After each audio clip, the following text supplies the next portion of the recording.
రాష్ట్రం ఏర్పడక ముందు ఈ ప్రాంత ప్రజలు పడుతున్న కష్టాలు, రాష్ట్రం ఏర్పడిన తర్వాత ఎంత అద్భుతంగా తెలంగాణ కేసీఆర్ గారి నాయకత్వంలో మరి ముందుకు సాగిందో ఒక మంచి ప్రేమ కథతో తెలంగాణ చరిత్రనంతా కూడా చూపే ప్రయత్నం చేశారు.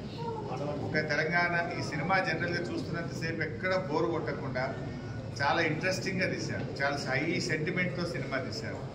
చూస్తున్నంతసేపు నెక్స్ట్ ఏమవుతుందా అన్నంత ఒక ఆతృత సినిమాలో కనబడ్డది. ఒకవైపు తెలంగాణ ఉద్యమ నేపథ్యము, ఇంకొక వైపు తెలంగాణ అభివృద్ధి, కేసీఆర్ గారు చేసినటువంటి మంచి పనులను చూపిస్తూనే మరి వ్యూయర్స్కు సినిమా చూసే వాళ్ళందరికీ కూడా తక్కువ ఖర్చుతో కూడా నిజంగా తెలంగాణ పల్లెలు, తెలంగాణ గ్రామీణ ప్రాంతం, ముఖ్యంగా మా లంబాడి సోదరుల సాంప్రదాయాలను, గ్రామీణ ముఖ చిత్రాన్ని ఎంతో అద్భుతంగా ఈ సినిమాలో చక్కగా కళ్ళకు కట్టినట్టుగా చూపించారు. నాకైతే సినిమా బాగా నచ్చింది. తెలంగాణ అభిమానులు, కేసీఆర్ అభిమానులు అందరూ కూడా ఈ సినిమాను తప్పకుండా చూడాలని, రాకేష్ మరి అదేవిధంగా ఈ సినిమాలో ఎవరెవరైతే అందరూ కాంట్రిబ్యూట్ చేశారో వారందరినీ కూడా ఆశీర్వదించాలని చెప్పి కూడా నేను ఈ సందర్భంగా కోరుతా ఉన్నాను.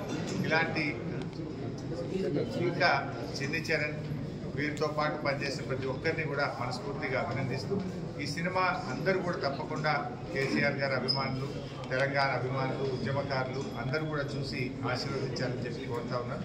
రాకేష్ మరి జబర్దస్త్లో పనిచేస్తూ రాకింగ్ రాకేష్గా పేరు తెచ్చుకున్నాడు. ఈ సినిమాతో కూడా చాలా జబర్దస్త్గా ఆయన అద్భుతంగా చేశాడు. వారికి నా అభినందనలు తెలియజేస్తూ ఇంకా ముందు ముందు సందేశాత్మకమైనటువంటి మరిన్ని సినిమాలు తీయాలని, తెలంగాణ సమాజాన్ని మరి ఇంకా బాగా మేల్కొల్పే విధంగా, సమాజాన్ని జాగృతం చేసే విధంగా మరిన్ని మంచి సినిమాలు తీయాలని కోరుకుంటున్నాను. జై తెలంగాణ.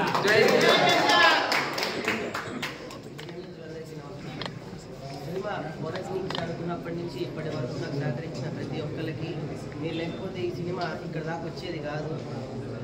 డైరెక్టర్ గారు గరుడవి గాంధీ గారు కానీ, మా అన్న చంద్రచరణ కానీ, సినిమా తీసేటప్పుడు మేము ముగ్గురిలో ఉన్నాం. నన్ను అడిగారు చాలామంది, ఏ ధైర్యంతో సినిమా తీసావు, నీ వెనక ఎవరున్నారని. నా వెనక అందరూ ఉన్నారు. అది ప్రయాణం ఒకటితో మొదలవుతుంది, విజయం ఇంతతో ఉంటుంది. ఈరోజు చెప్తున్నా, నేను అవార్డు తీసుకొస్తా, ఈ సినిమాకి అవార్డు తీసుకొస్తానంటే అందరు నవ్వారు.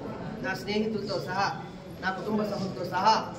ఇప్పుడు చెప్తున్నాయి ఇంతమంది ప్రెస్ ముఖంగా, ఆస్కారే తలెత్తుకునే అవార్డుని తీసుకొచ్చాను నేను. నిలువెత్తు అవార్డు నాకు ఇక ఏ అవార్డులు వద్దు. ఏవత్తు తెలంగాణ ఎటువంటి మెచ్చుకుంటుందో. నేను తీసింది ఆంధ్ర కాదు, తెలంగాణలో. నన్ను అడిగారు లొకేషన్లు ఎక్కడ అని. అంత పచ్చదనం ఉంది. అన్ని నీళ్ళు ఇచ్చాడు ఈ దేవుడు అక్కడ అందరి పల్లె. షూటింగ్లన్నీ ఇక్కడే చేసుకునేంత గొప్ప విషయం ఉంది. ఇంకా నాకు ఈ అవార్డు నుంచి ఏ అవార్డు వద్దు. ఇక పై నుంచి ఏ అవార్డు వచ్చినా నాకు ఎక్స్ట్రా బోనస్ తప్ప ఇంకేది కాదు. Thank you.